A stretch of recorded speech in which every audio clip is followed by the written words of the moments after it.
아멘. 사사기 3장 12절에서 31절 말씀입니다.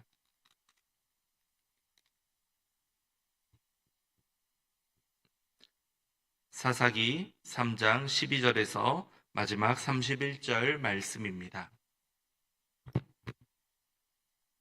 교독합니다. 이스라엘 자손이 또 여호와의 목전에 악을 행하니라. 이스라엘 자손이 여호와의 목전에 악을 행함으로 여호와께서 모압 왕 에글론을 강성하게 하사 그들을 대적하게 하시매, 에글론이 암몬과 아말렉 자손들을 모아가지고서 이스라엘을 쳐서 종려나무 성읍을 점령한지라. 이에 이스라엘 자손이 모압 왕 에글론을 18해 동안 섬기니라.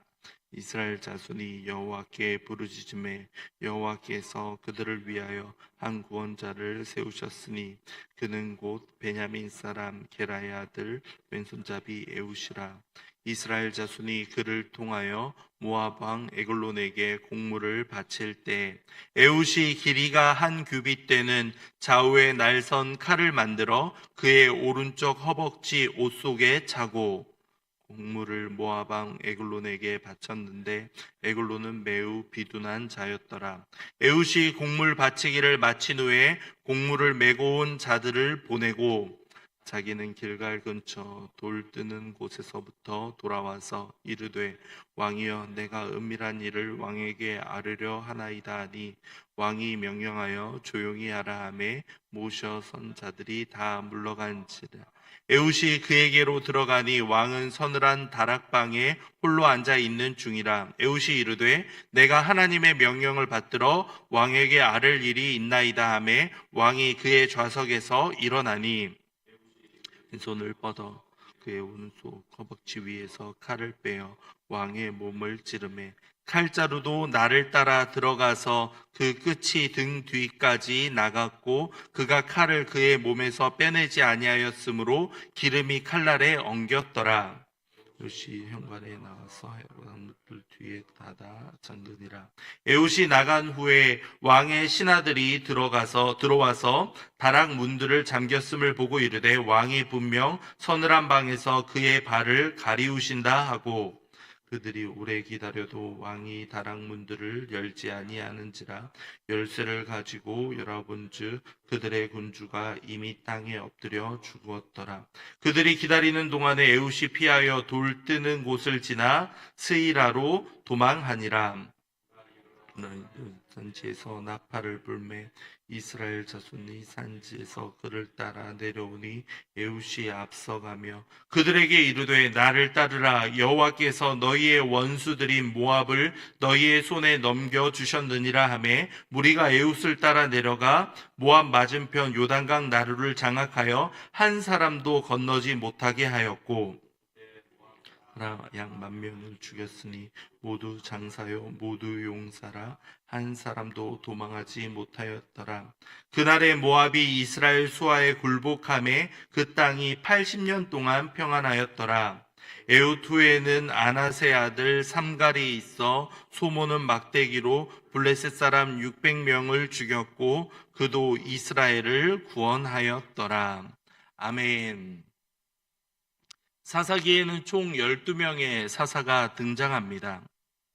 오늘 보았던 이 사사의 경우에는 왼손잡이 에웃 그리고 마지막 한 절 나오는 사사 삼갈의 이야기가 나오고 있죠. 흥미로운 것은 우리가 잘 알고 있는 드보라와 바락, 기드온, 입다와 삼손의 이야기는 몇 장에 걸쳐서 기록이 되어 있지만 오늘 본 에웃을 비롯한 몇몇 사사들은 한두 절, 심지어 한두 절의 기록으로 끝나버리는 경우도 있습니다.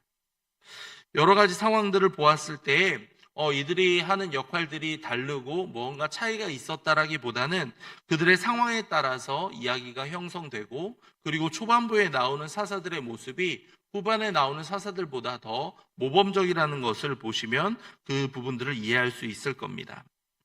이 온니엘이 사사 온니엘이 활약하게 되는 배경이 바로 11절 앞부분에 보시면 이제 그 땅에 평온한 지 40년에 그나스의 아들 온니엘이 죽었더라 라고 마무리가 되고 나서 이제 오늘 말씀부터는 에훗이 등장을 하고 있죠. 이 에훗과 같은 경우에 이제 그들을 괴롭히고 이스라엘을 괴롭히는 사람들에 대해서 이제 쭉 기록이 나와 있습니다. 이것을 보시면 이스라엘이 여호와의 목전에서 악을 행하였고 모압 왕 에글론이 강성하여졌다라고 12절에 기록이 되어 있습니다. 분명 40년간 온니엘이 다스리던 40년간은 이스라엘의 평안이 찾아왔습니다. 그러나 온니엘이 죽고 나자 또다시 이스라엘이 여호와 앞에서 죄를 범하였다라고 분명히 기록되어 있죠. 또라는 표현이 반복적으로 나오는 것에 우리는 주목할 필요가 있습니다. 앞선 세대가 분명히 실패를 경험하고 그 어려운 시기들을 고통을 받았음에도 불구하고 이 시간이 지나자 이들은 다시 한번 여호와를 잊고 여호와 앞에서 죄를 범하고 있습니다. 모압 왕 에글론, 모압이라는 나라는 어떠합니까? 이 모압은 원래 아브라함의 조카인 롯의 자손들입니다. 사실 이 나라는 강성한 나라가 아니었습니다. 그리고 이 땅 역시도 이스라엘에게 준 약속의 땅도 아니었죠. 이스라엘 백성들이 애굽에서 내려올 때에 아모리인들은 이 왕 시온에게 행한 일들을 듣고 나서 이스라엘 백성들을 두려워하는 자들이었습니다. 완전히 이스라엘에게 압도되어서 어떠한 역할도 하지 못했다라는 것이 민수기 22장에 분명히 기록되어 있죠. 그들은 두려움에 사로잡혀 있었고 이 떨림으로 말미암아 다 낙담하는 사람들 가운데 하나였다라는 겁니다. 그런데 이렇게 미미한 존재였던 모압이 어떻게 하나님의 백성들에게 맞서는 그러한 존재들로 급부상할 수 있었겠습니까? 그것은 바로 이스라엘의 죄악, 그 죄악을 치는 막대기로 하나님이 지정해 주셨기 때문인 겁니다. 그들이 단독으로 이스라엘을 공격하지 않고 암몬이나 아말렉과 동맹을 맺고 연합을 형성하여서 이스라엘을 18년간 공격하고 힘들게 했다라고 분명히 기록되어 있습니다. 이때 이스라엘은 안타깝게도 이 모압에 대항하려고 하는 생각을 하지 못하고 있는 상태였습니다. 참, 이 기간 동안에 고통을 당하고 이스라엘은 조공을 바치며 경제적으로도 크게 수탈을 당하고 있는 상태였던 겁니다. 그렇게 15절에서 이들이 여호와께 부르짖으매라는 말이 이해가 될 수 있습니다. 원래 작은 나라였고 그들에게 위협이 되지 않았던 나라가 대적이 될 수 없다고 생각했던 나라가 강성하여서 이들을 지배하고 있었기 때문이겠죠. 생각할 수도 없었던 나라를 하나님께서는 이처럼 심판의 막대기로 사용하실 수 있다라는 것을 우리는 분명히 알게 됩니다. 이스라엘은 고통 가운데 다시 한번 하나님께 부르짖습니다. 15절을 보시면 이스라엘 자손이 여호와께 부르짖음에 여호와께서 그들을 위하여 한 구원자를 세우셨으니 그는 곧 베냐민 사람 게라의 아들 왼손잡이 에훗이라. 이스라엘 자손이 그를 통하여 모압 왕 에글론에게 공물을 바칠 때라고 기록되어 있습니다. 그리고 나서 16절을 보시면 에훗이 한 가지를 준비하고 있죠. 한 규빗대는 좌우에 날선 칼을 만들어 그의 오른쪽 허벅지 옷 속에 차고라고 기록되어 있습니다.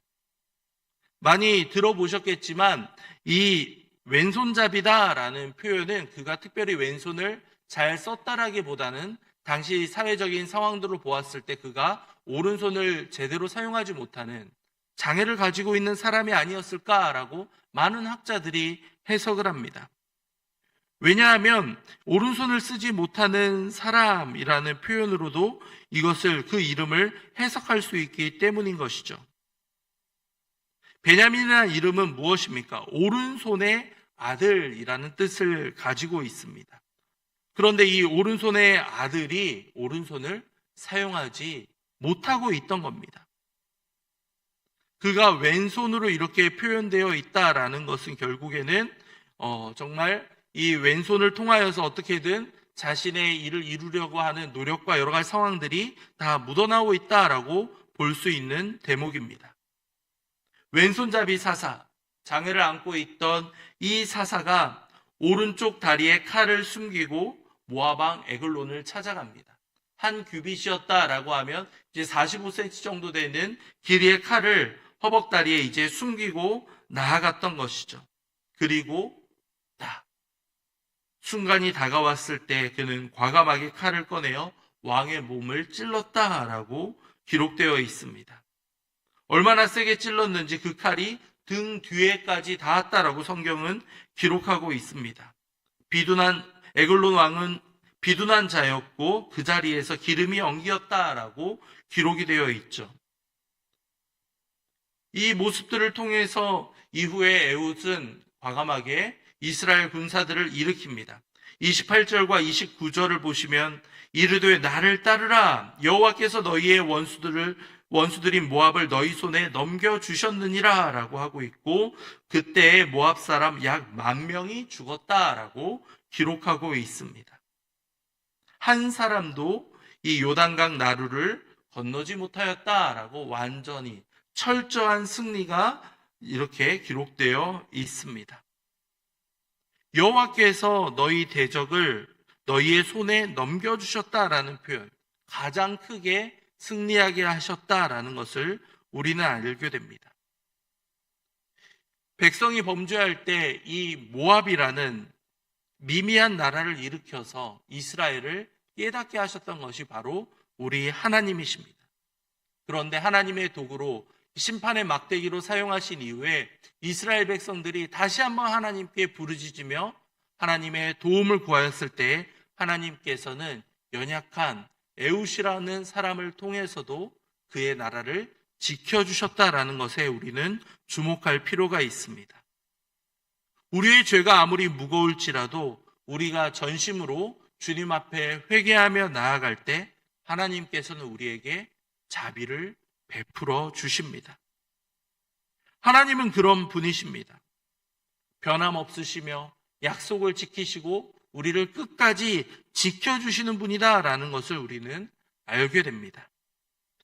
이후에 삼갈 역시도 마찬가지입니다. 소 모는 막대기, 일상생활에서 흔히 사용하는 그 막대기로 600명을 죽였다라고 기록하고 있죠. 하나님의 도우심이 함께했기에 가능한 기적 아니었겠습니까? 이러한 것들을 통해서 블레셋으로부터 이스라엘을 지키신 하나님, 그분이 바로 우리와 함께 하시는 하나님이십니다. 때로는 하나님께서는 우리를 죄악을 통하여서 우리가 하나님께 돌아올 수 있도록 여러 가지 어려운 상황들을 통해 고난을 통해 우리를 깨닫게 하실 수 있는 분입니다.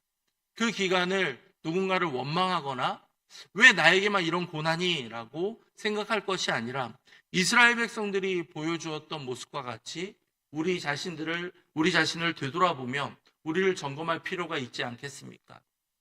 하나님께서는 우리가 전심으로 회개하며 나아갈 때 우리에게 은혜를 베풀어 주시며 이렇게 이스라엘을 지켜주셨던 것처럼 우리와도 함께해 주실 수 있는 분입니다. 중요한 것은 바로 여호와께 부르짖음에 가장 긴급한 순간 여호와를 찾고 그분을 의지했다라는 사실 아니겠습니까? 여러분은 가장 위급한 순간 누구를 의지합니까? 누구를 향하여서 우리에게 도움을 주시옵소서라고 외치고 있으십니까? 그분이 오직 하나님 한 분이 되기를 간절히 소망합니다.